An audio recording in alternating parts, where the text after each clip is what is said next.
بھلا تم نے ان لوگوں کو نہیں دیکھا جن کو کتاب سے حصہ دیا گیا تھا کہ وہ گمراہی کو خریدتے ہیں اور چاہتے ہیں کہ تم بھی رستے سے بھٹک جاؤ، اور اللہ تمہارے دشمنوں سے خوب واقف ہے،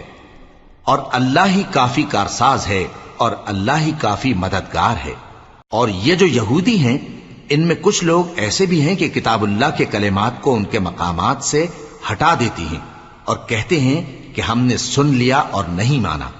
اور کہتے ہیں سنو نہ سنوائے جاؤ،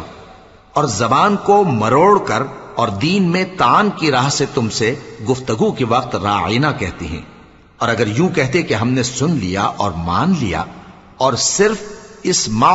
اور راعینا کی جگہ انظرنا کہتے تو ان کے حق میں بہتر ہوتا اور بات بھی بہت درست ہوتی، لیکن اللہ نے ان کے کفر کے سبب ان پر لعنت کر رکھی ہے تو یہ کچھ تھوڑے ہی ایمان لاتی ہیں۔ اے کتاب والو، قبل اس کے کہ